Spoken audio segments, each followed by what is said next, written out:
thanks everyone for joining us. I'm sure more people will trickle in the next 2 minutes or so, but so excited to have you on, Jed.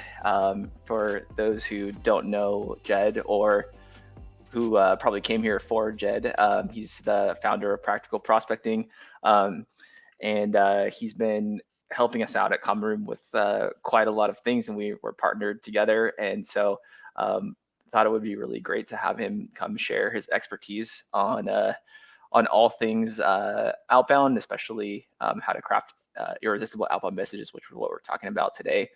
A few things before just diving in, and I agree, yes, Jordan, the lighting is immaculate from Jed's side, probably not my side. But a few things before diving in is just that we have this chat functionality and the ability to, let me see if I can thumbs up this one, do emojis and also highlight different things on the stage. So would love for this to be more of a dynamic conversation here with me and the crowd. So please ask questions as they come about. You can throw them in the chat. We can highlight them in the AirMeet platform here, and that'll be great. Last thing is, I think the number one question that people ask in sessions like this is it recorded? And I can confirm that yes, we are recording right now, and we'll share the recording out after the fact. So without further ado, let's pass it over to Jed Mahrle real quick for, I don't know, Jed, if you can just kind of give us like a really quick update or really quick overview of what you do, where you're from, all this kind of stuff, and then we can jump right into the actual content here.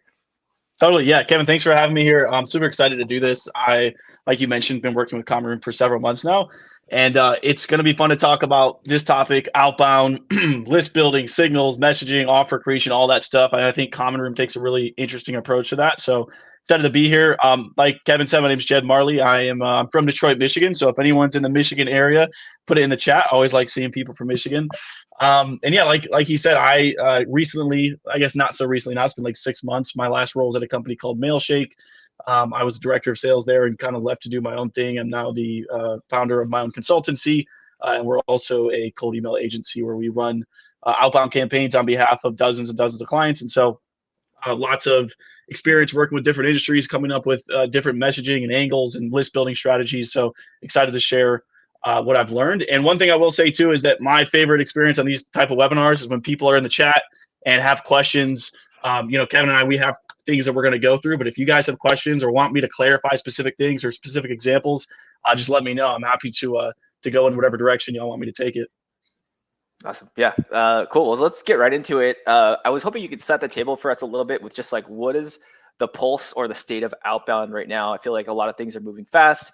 Buyer behaviors are changing. There's a lot of tooling out there. So what are you seeing in the market? What trends are you seeing in the last 6 months to a year or so?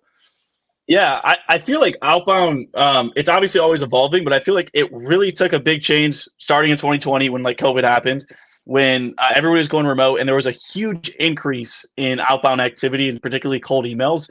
There's data from Statistia that says there's 70 billion more emails being sent now in 2024 than there was in 2020. And so if you think about that, and then if you look in your LinkedIn inbox, there's just a flood of automated bot messages. Power dialers are extremely popular now. Most people have them. And so call volume is up. And the reason why this is happening, and I think a big part of it is obviously there's some economical reasons and maybe inbound leads are drying up. So more people are doing outbound, and different tools with AI, et cetera, allowing us to do things much faster. And so in terms of like your buyer's perspective, there's now a ton more outbound activity coming at them. They're getting bombarded. And so they've kind of closed their walls. And add to that, they kind of have, in general, particularly if you're selling to other B2B companies, for the most part, lower budget than they did, in the 2020, 2021, a couple of years ago. And so it's much harder to break through the noise. And you probably didn't need me to tell you all those statistics to know that, but that's what I'm seeing is it's much harder to break through the noise. And so you have to take a more strategic approach where you're having to do more research on these accounts and these contexts before reaching out. But that doesn't necessarily mean that you have to decrease your volume. We're going to talk about some ways you can do that with a bit more scale. So that's what I'm seeing, Kevin. Yeah. And it's a nice segue into how to stand out. And you mentioned in a past interview that there's a big difference between a personalized outreach, which you can kind of do at scale and with AI right now, and then also in a delta between that and actually being relevant. So I wonder if you could walk us through some of the main differences or your thesis around that. Totally. So, I mean, let me know in the chat too, because we've all kind of heard the examples of like personalized versus relevant. And personalized, like the obvious example everyone throws out is like, so you went to college so and so, and then mascot, you yeah, like that sort of thing. And here's what I will say: I use personalization and relevance in all my messaging. Obviously, relevance is a need to have. Fluffy personalization is still good. I actually like it, and I'll tell you how I use it. So relevance is when you've researched very specific things about a person or a company that gives you a hypothesis around a problem they might be having. So like a really common example that everybody uses is people who are hiring in a role that you sell to. And the reason why that is a strong hypothesis that there is a problem is because why do companies hire people? To solve new problems. And so if you can tie your value proposition into the role they're hiring for, it's usually a good signal. That's like the most obvious example. But the reason why I'm actually a fan of personalization, even if it's fluffy, is because it does help you stand out a little bit. And what I like to do is if I have something actually interesting to say, if I'm prospecting somebody who's also in Michigan or in Detroit or whatever, I might throw it in the PS just to show them I'm human. Like, hey, PS, by the way, I saw you're also in the Detroit area or whatever. You're a Pistons fan. I hope you're not a Pistons fan like me. But I'll like throw that out there because it's not the whole point of like personalization or fluffy personalization, whatever you want to call it, is to not make it the point of the message, but something additive to make your message stand out a little bit. And so I am a fan of using it in that sense, but obviously relevance and finding key signals that give you a problem hypothesis are the most important parts. Yeah, I'm already diverging a bit off of our questioning track, but I'm curious around, to me, what you made sense is personalization actually makes you just sound more human. And I wonder how important that is to just make it seem like, or to actually reach out with a human touch versus just something that's like a blanket outbound message. Yeah. So your question is like, what's yeah, I guess I didn't ask the question right away. It's just like, how important is it to come off as being human? No, yeah, obviously very, very important. But now, I mean, there's AI tools that are doing those like personalized messages that are kind of scarily good, or like they come across as very human. So my whole thing is like, if you have something like that to say, include it in the message. I'm also not even. It's like, I think in LinkedIn as well, because again, you can come across as more human there. Like I think if you have something that's like personalized and maybe it doesn't tie into your value proposition, definitely throw it in there. It is very important to stand out and come across as more human. And sometimes people take they go like too far on the pendulum where they're just trying to be hyper relevant, and it comes across as like a very cold, bare bones email. For example, like there was this big trend of super short, highly relevant emails that have like no personality, no emotion, no like human element to it. And it's just like, I saw this, do you have this problem? Let's book a meeting, that kind of thing. And I think buyers have seen a lot of those emails where it's just very like, it's too minimal. Like everyone talks about shorter emails and they've gone way too far to like just trying to remove everything. But then that also makes you come across as a robot. So it's like a constant balance. And I actually find a lot of success with very long emails because you can break a lot of the rules if you're coming back to the core themes of what makes a good message, which is your relevance, and like we said, the human element in it as well. Yeah. Interesting. Yeah, I feel like it ebbs and flows quite a bit of what's effective and what's not. It's probably just like a bit of this breaking the context of like what's the norm, and that probably helps out a lot. It's just like something that's eye stopping, whether it's a short message or a long message. It probably just shifts from year to year or from month to month even. No, literally, you always have to test this stuff. Like it's crazy how quick everything changes. So yeah, 100%. Cool. Okay, so the title of this session is Irresistible Outbound. We kind of hit on relevance versus personalization. And to me, for Irresistible Outbound, you kind of need to be reaching the right person with the right message at the right time. And I'm curious what you think what you have identified as the prerequisites or what's required to be able to do that and to strike that right balance between audience and timing and relevancy. Yeah, right person, right message, right time. So in terms of right person, now this just depends on like the type of industry you're selling to, how big the companies are. Obviously, if you're reaching out to like enterprise, there's a lot of different key stakeholders and it's hard to know who the exact person is. But it does start with that, because you can write a really good message. It could be good timing. Like there's a lot of good events going on at the company, but if you reach out to the wrong person, the best you can hope for is maybe a referral, but you're not going to get the meeting. And so definitely start with trying to figure out who that right person is.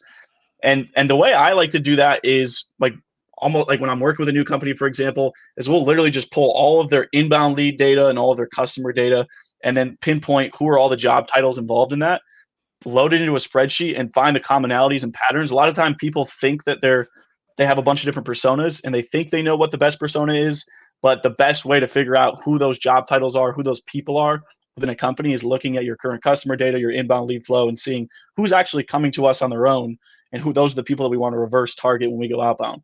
So nailing the very specific job titles and who those people are is extremely important.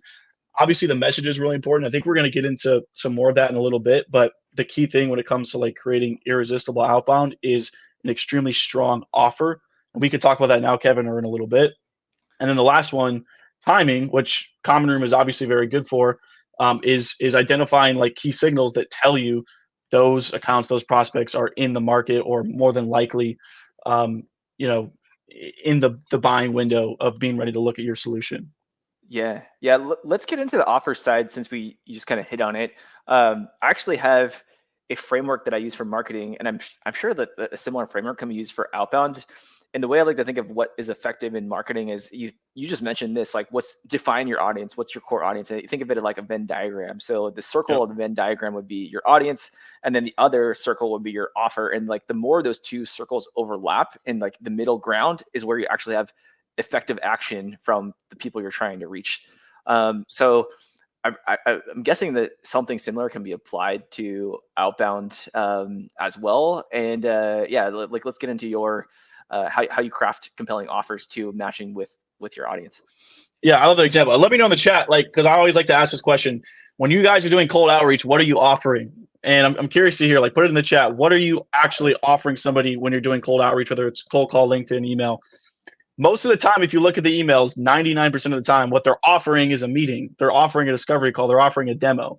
And the reason why I think that is an issue right now is because we just talked about it. There's tons of volume. Everyone's offering the same thing, which is a demo, a meeting, discovery call, right? And prospects are bombarded with that. And so the way to stand out and get, like, another way to look at it is, we've all heard like the statistics around like 3% of your market is in the buying window at any given time. The way to capture more than that 3%, the people who might be interested in learning more, but maybe aren't ready to buy, is to offer them something of value that isn't necessarily going to require their time right away. And so what I mean by that is if you get really clear on who your ICP is, you know exactly who those personas are, you need to learn like specifically what are the core problems they have that relate to your solution and what you solve, and what are like the key things that they want, and how can you help solve some of those problems for free. So like I'll use Common Room as an example. Let's say like for if I'm an SDR at Common Room, for example, and I'm trying to prospect somebody, instead of reaching out and doing my research and being relevant and saying like, hey, do you want to jump on a call to learn more? I might say like, Kevin, you created that list of like 100 prospecting signals to look for. I might say, hey, we compiled a list of 100 prospecting signals that you can use for more relevant outreach. Do you want me to send that over? And so what that's doing in your message is you're building trust first. You're giving them something of value.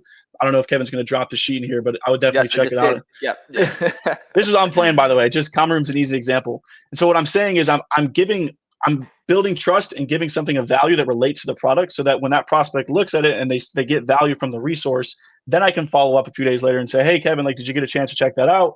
Let me know if you'd be open to seeing how we can help you identify all these signals in our platform. And so it's like you're taking an extra step. That's an example of an irresistible offer. Is basically the core theme is like, how can I help the prospect solve this problem for free so that they'll want to come back to me to pay for my solution and solve the whole problem. Yeah, that's a great example. And I'm like, our SDR team should be doing that right now. I don't know if they are. We actually have another really good example that we've done that's got like really outsized reply rates. Typically, our reply rates are around like 5%, but this play that we've been running is getting 20%. And what we do as a platform is essentially adding like a much more value additive offer. And the way we do that is we can pull in open signals from GitHub or Twitter, and we'll take a screen grab for an account that would be interested in those signals and say, here's a bunch of accounts that are active on this GitHub repo or that are mentioning this topic on Twitter. And also here's the people behind them. And those those screen grabs are people want to, one, they're like, thanks for letting me know about these accounts, but two, they want to know more, like, how can I get more of this signal in? And I think that's a really good way of tying in what you just shared, of offering something that's more than a demo, because a demo is like a really big ask, and it's like, what's in it for me? There's not a lot in it for me with a demo. So anyway, really like your insights there, Jed. Yeah, 100%. I mean, I could share just a couple more examples, Kevin, because a lot of times I hear like, okay, that's an example for maybe sale if you're selling, sales tech or whatever. But they're like the framework, the way I would think about it is, what does my solution solve for? And then like, what are all the ways I can help them solve that problem without buying my software? And I'll give you a few examples. I was working with a recruiting company, and like their offer, instead of like a meeting or whatever, was just like, hey, I saw this open job posting, identified 3 really good candidates for you. Do you want me to send their profiles? Then they saw the profiles and they got the meeting. We even did it for like an MSP IT consulting provider. That's a really hard industry if you ever tried doing outbound there. And so what theirs was just like a consultation or an audit of their current infrastructure and IT, for like a 30-minute call. And so we kind of framed the demo more as a consultation. So again, you have to take that extra step before you get into the sales process. But there's always ways to provide value that aren't necessarily just a demo, that are going to help you stand out and increase your reply rate. Yeah, those extra examples are super helpful. We're already getting a good amount of engagement from the audience, so maybe I'll just tap into some questions here. One from Jordan, which I can put on the stage. I don't know, Jed, do you see that? Yeah, I see it. Yeah, okay. Oh, yeah. So do you ever work directly with marketing at the top of funnel to create better targeted lists? Love to hear your thoughts.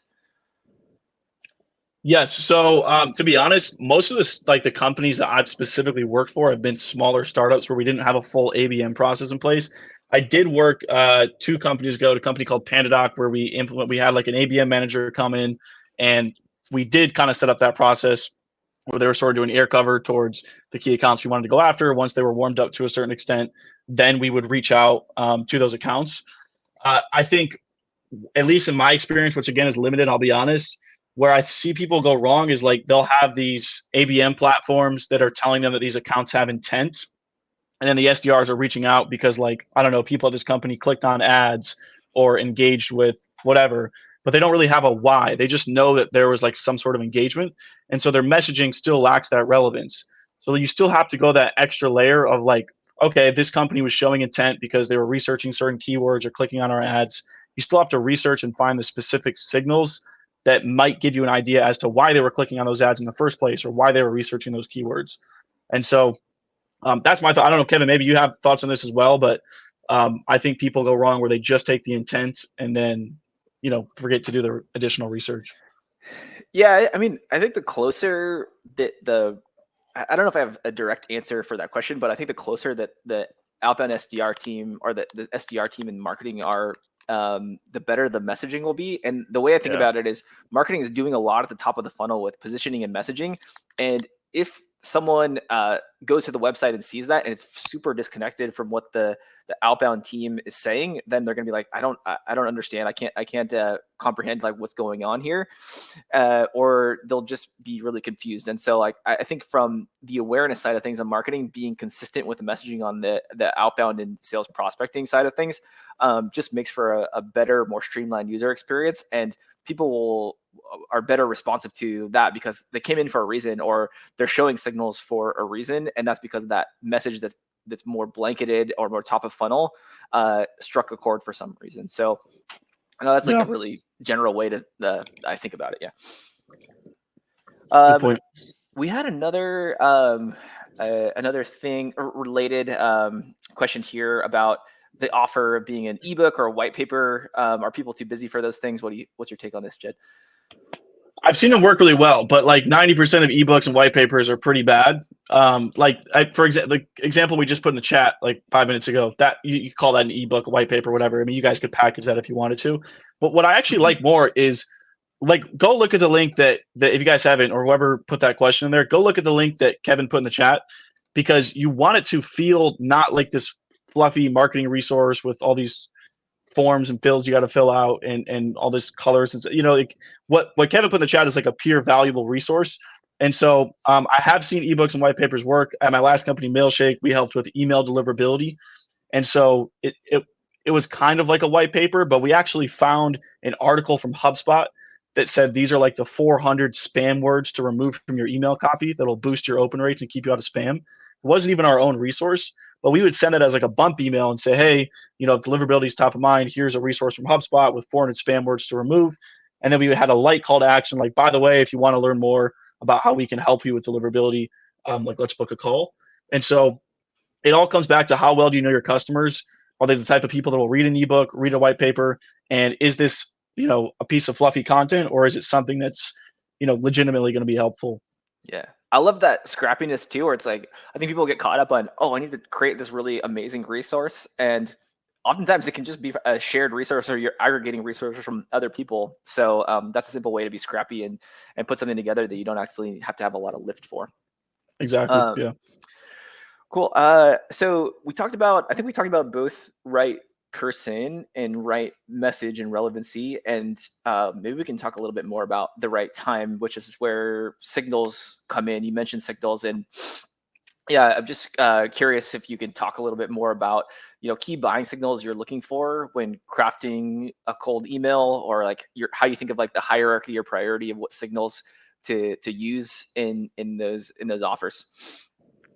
Yeah, so it's going to be different for everybody, but I'll tell like a quick story about how like using signals helped my outbound messaging a lot.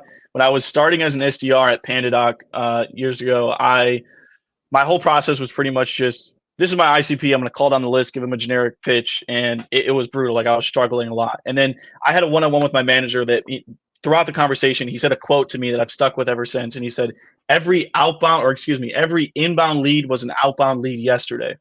So I'll say that again. Every inbound lead was an outbound lead yesterday. And so if you're getting any volume of inbound leads, what that meant to me was, how can I predict, almost like the weather, what type of companies are most likely to come inbound? And the way I did that was looking at these inbound leads, also looking at the customers like we talked about earlier. And then I just started doing a ton of research. What was happening around the time that made them come inbound or book that demo request, or purchase our software? And that's where you'll start identifying the signals that are relevant to you. Like, there's a lot of signals and different outbound plays that people have come up with, but you'll notice things like, for example, maybe this person just got promoted into a new role, and now their first responsibility was to upgrade their tech stack. And so that's a signal, people that just got promoted. You may notice they recently implemented another piece of software that required them to purchase additional software, like integrations and things of that nature. That's another signal. You may notice that person previously worked for one of your customers before. That's a really big signal if you aren't using that. People who left your customers and went to a different company. Basically what I'm saying is, go into your inbound data, your customer data, and figure out what are the patterns that you can find. That's where you identify these signals. I keep talking about it, but Kevin put a good spreadsheet with a bunch of different examples. And the key there is finding all these signals. What I like to do is then create outbound campaigns that are built around one or two of these different signals, test them out, see which ones are the most relevant, the ones that are performing the best, and then focus on those ones specifically. Yeah, I feel like a lot of people ask me or ask us, which signal should I start with? And the answer is not great, because it just kind of depends. You have to know your business. And what I always look for is thinking about what signals are a early indicator that someone's entering into the market or becoming in, or like showing signs of the stage of the buying journey where they're becoming coming into the in market. And so if you can identify those things, and sometimes they're bespoke to your actual company, and you have to just get scrappy with like, how do you identify those signals, whether it's like scraping the web or like using some sort of like newsletter or something like that. But that's the framework that you need to think of, is just like, how does this put yourself in the shoes of the buyer, and like what is going on in their mind that makes them in market for your product. And so there's not a like catch-all answer. I mean, I think some of the go-tos are product usage if you're PLG, or like Jed was saying, when you change jobs, like you're hired for a role and there's some sort of action or difference that needs to happen there. So those are some go-tos. But I think the better and more specific you can get to your actual product and what you can offer, the better your efficacy of outbound will be. So that's kind of how a starting point for how to think about signal prioritization. Yeah, I love that, and I put a chat GPT prompt in the chat, which is something that just a good way to get started with ideas. So, and it's actually impressive. I've done this with like dozens of companies just to see what comes out, and I've used it myself plenty of times. But basically, you go into ChatGPT and you say, "Hey, I'm selling a service that solves whatever problem you solve." Give it all the context on what your product does, and then you say, "I'm trying to figure out which titles would be the best to target at my ICP." And this is the important part: what exact moments or inflection point the company might be. Whoops, it cut off the rest of the message. Oh, I'll put the rest of the I'll put the rest of the chat GBT prompt in there. But limited basically, by it's a character good, count. yeah. Oh, that's the issue. Uh, Potentially. where, yeah, I think it's character count. So I'm gonna put the rest in there. Okay, that's the rest of the prompt. So this is where Nice. it's important. Give me 10 complex ideas that solve for the timing on when to reach out, which customers I should target, and why you think this moment and title is a perfect person to reach out to. And so what that does is it'll give you 10 good ideas that maybe you haven't thought of for how you can start coming up with creative signals and targeting ideas for your outbound. Oh, and by the way, I didn't create that prompt. Shout out to Jordan Crawford for that. He shared it with me months ago. So got to give him a Awesome. shout out. Shout out to Jordan. So I will give him credit if we use that publicly somewhere. Yep. Cool. And then a little bit more of a deeper dive into signals. So how do you use that combined signals with person or contact data? Where should reps incorporate how do reps prioritize of like not only the signal, it makes sense, or the signal is a good indicator, but then you have to add fit to it as well. So how is a way to kind of reconcile those two things? Yeah, you're talking about like contact versus like account signals and which Yeah, ones you well, should it's like you have a prioritize. high intent signal, and then but if it's from an account that is not going to get use out of your product, or like it's going to be way out of budget, like how do you prioritize? How do you filter from what signals to actually take action on? Yeah, that's a good point. I think it start like your foundation should start with like who your ICP is and like beyond the signal, who you know, to your point, Kevin, like is going to be a good fit for your product. And I think a lot of people have like too broad of an ICP. Like you'll ask them and it's just something super generic, like high growth software companies in the US. You know what I mean? Like you have to have like Mm-hmm. really solid criteria. Like I'll give you an example. Like when I was at Mailshake, we were selling a software that requires people are sending cold emails. So if a company's not sending cold emails, they literally can't use our software no matter what sort of signals they're showing or intent they're showing. And so how do you know if a company is sending cold emails? Well, one way you can know is if they have SDRs. And so we literally wouldn't contact a company that didn't have outbound sales reps, account executives, or SDRs because we knew they weren't sending cold emails. And so you have to start with a really strong foundation of like a very tight knit ICP that you won't stray away from. And then even if you're getting signals on accounts that don't fit that ICP, obviously leave those alone. And so I'd say number one priority is like, are they fitting most of my criteria for who my ICP is? I don't know if that fully answered your question, Kevin, but that's the way I think about it. Yeah, I think it's a good way to look at it. I think what you hit on is just like the more detail that you can apply to that, the better. Typically, I guess there's some sort of balance there of like you don't want to be too detailed and leave money on the table, so to speak. Of course. But yeah, there's probably some nuances there that are just like outside of just like any Fortune 500 company. Like there's a lot more nuance to the criteria of an audience than that, I think. So, and then okay, so we've covered identifying the right person, message, time, and then doing things that maybe don't scale at first, but like once stuff starts to work, once you start getting like pretty good signal, pun intended, I guess, on what's an effective outbound message. How do you go about scaling it? Are you using tools? Are you using AI? Like what are you doing to scale that so that you can work more effectively and reach the right people without having a ton of investment of time on your end?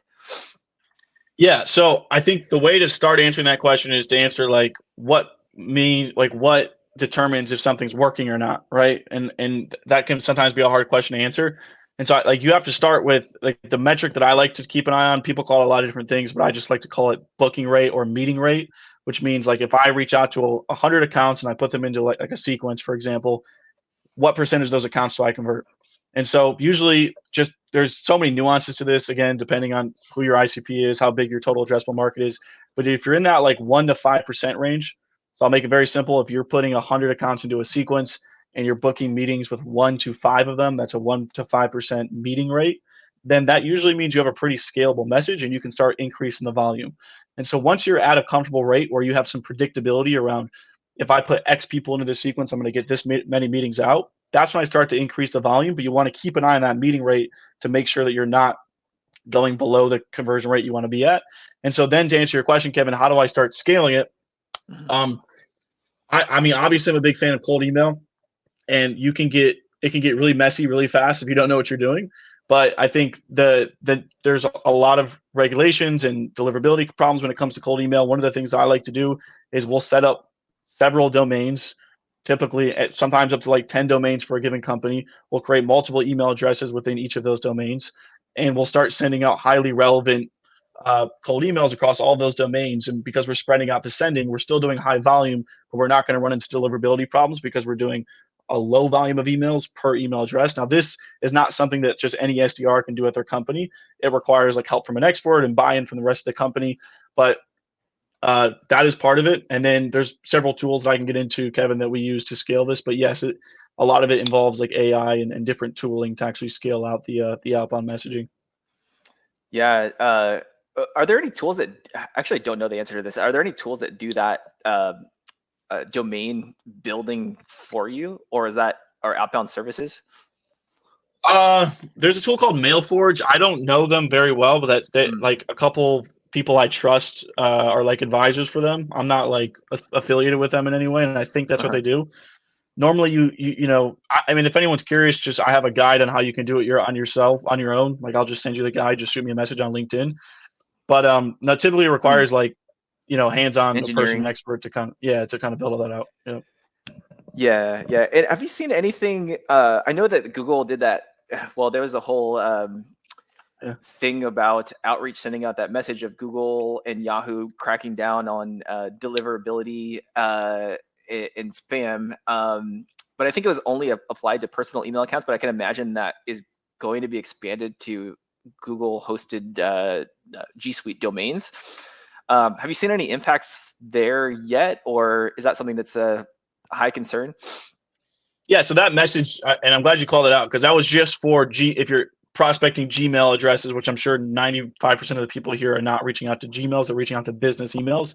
But that was just the update that Google decided to send. And Google makes a lot of updates to the algorithm when it comes to like email and spam and all that stuff. They don't necessarily announce everything though, right? Like there's not like you can't go to gmail.com and then find like their full guide on all their email laws and things of that nature.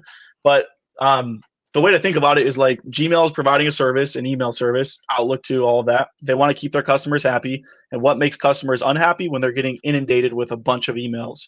And so because of that, and we talked about it earlier, there's 70 billion more emails being sent. They're making it harder to land in the inbox. So I have seen an impact.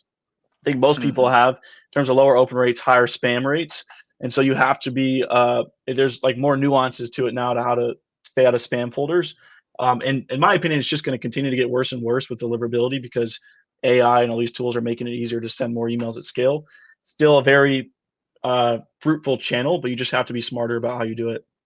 Yeah, I feel like the same rule kind of applies to SEO for anyone who's in marketing, is that you have to Google rewards behavior that Google rewards tactics and behavior that is better for their users. So if you're Yeah. spamming their users, then they're gonna block you from doing that. Same thing with black hat SEO is like that's why that is no longer a good tactic. So Google catches on eventually and will block you out. So Yeah. yeah, I think it comes back to empathy and doing what's right for your users and your audience. 100%. Uh, okay, last thing that I wanted to cover, which I skipped over a little bit, but you have a 4-step process for practical prospecting. I think we probably hit on a lot of that stuff, but I wonder if you could just share that overview with the group here, because I think you know that's so much value. Speaking of value additive stuff, like that's so much value that you can add, and we skipped over it, so I don't want people to miss out on that. Yeah, I mean, we touched on a lot of pieces to it. When it comes to building out or restructuring a solid outbound process, there's in my opinion, there's like 4 pillars to it. So the first one is targeting, and that entails a lot of things. Who are the specific people you're reaching out to? What are the specific accounts? What sort of signals are you using to identify them? And then also list building. So That's the foundation of everything you do. If the targeting's off by a little bit, then everything else, no matter how good your message is going to be off as well. And so it starts with targeting. The next is your messaging. And so that's how are you structuring your cold emails, your sequences, your LinkedIn messages, your cold call scripts. We can get into some depth on like frameworks and stuff for that. And if anybody has follow-up questions too, feel free to message me on LinkedIn and I'll provide more information. But messaging is the second pillar. The third is offer creation. So there's people spend usually the least amount of time here, but like, how can I use my product? We talked about it earlier. What sort of offers can I inject into my messaging to make myself stand out more and not just be pushing a demo? And then the last one is like deliverability and overall infrastructure. And so I'm not a fan of like implementing a million different tools and having a bunch of crazy complex processes. But like, for example, if you're going to be doing cold email in 2024, it does require some new infrastructure if you want to really do it at scale and you want to make sure that you're landing in the inbox. So deliverability is a really important pillar in any sort of outbound process. Deliverability also applies to cold calling as well, because just like Gmail, all the phone service providers are catching up on increase in spam calls. And so you can have your number be spammed. You want to make sure you have the right mobile numbers and people that are going to actually pick up. So deliverability kind of applies to all the channels. But yeah, those are in general the four pillars, Kevin. I'm happy to go in more detail on any of them though. Yeah, I'm curious if if anything that you mentioned, if anyone wants to go more detail in the chat or the Q&A, I'm sure you can expand on some of that. There was one question here around, this is more on the tooling side of things, but using RB2B, which is retention for B2B, retention.com for B2B. I've seen this come up. Actually, Adam, their CEO is pretty prolific on LinkedIn. So I haven't actually, I can answer this myself. I haven't actually used the product myself, but I've heard other people use it, and it seems like it's pretty solid for matching identity to web page visits. I think that part of the controversy of this is that the legality or the privacy issues around like how that's being done, and that's why it's only available in the US and not in GDPR compliant. But I've heard decent things. Like, who knows how long that tactic is gonna work for. But yeah, I mean, in terms of how we view it at Common Room, like, we view ourselves as the way to aggregate all signal from anywhere, and that is like one source that some people are looking into and wanting to bring into Common Room, along with others. I think at this point, website IP lookup and that stuff is somewhat of a commodity. So, but it's a good signal that I think is worth looking into. I don't know, Jed, if you have any thoughts there. Yeah, I'm familiar with retention. I've never used it. I don't know much about it. I don't know anybody who uses it. I like what you said though, Kevin. Like, I think all these things are worth trying out. Try different signals, see what works for you. There's other tools like Warmly is another example I see getting popular now, where you can see website visits. I don't have experience prospecting website visits, but all these things are worth trying out. And I just wouldn't go crazy with purchasing 12 different tools that help with one specific signal. Yeah, tooling's not going to help as much as just the foundational first principles of thinking about what signals are relevant for your product and how do you reach people that are showing those signals. Yeah, exactly. One thing that just came up actually to mind is I love when people can share any kind of big surprises or experiments that you've run in the past that you were like, I didn't realize this would work, or and it worked really well or worked really poorly. I love those kind of stories. If you can think of any to share right now, Jed. Trying to think of good ones. I haven't had anything like crazy recently. No, like sending someone like some sort of like Lego piece in the mail or anything like that. Like, I don't know if you have any. Yeah. Okay. So I personally haven't done any of that crazy. Like, back in my SDR days, I did some wild things. Like, I've done like Venmo. This is weird. I wouldn't recommend it. I think everyone as an SDR, an outbound person, needs to figure out where the line is so they know not to cross it. And so until you find that line, you've got enough F-offs, then you could take a step back. But if you haven't found that line, you're probably not doing outbound hard enough. I did like Venmo requests, like where or Venmo sends. I could send them a couple bucks and I'd say like, check out the email or put a pitch in there. I did cold FaceTimes a couple times, which was really, really strange. This was back when we were in office and you had that energy of just trying different things. So I'm not saying I'd recommend these things, but it is worth it to kind of push the boundaries and see what works and what doesn't. Yeah, as the manager of SDRs. I feel like sometimes they cross the line, and Yeah. it's a good learning moment, but it's also like, well, I'm glad they're pushing the boundaries on this, because that is sometimes what's needed to be effective in that role. It's a really tough role, and I really feel for the SDRs out there. It's like, it's really really challenging. So whatever you can do to get that extra leg up, until someone pushes back really heavily. Yeah. I'm like always fearful of like, oh, Twitter's blowing up, like what's gonna happen. But Yeah, man. yeah. And LinkedIn, you get called out on LinkedIn now for everything too. So Oh so yeah. Okay, so here's another question from Jordan. Our ABX director sent someone from TaskRabbit to dress like a wizard and stand out at a corporate office. It worked. The guy loved it. Loved Harry I Potter. love Well, that. see, there you go. Yeah, I love that.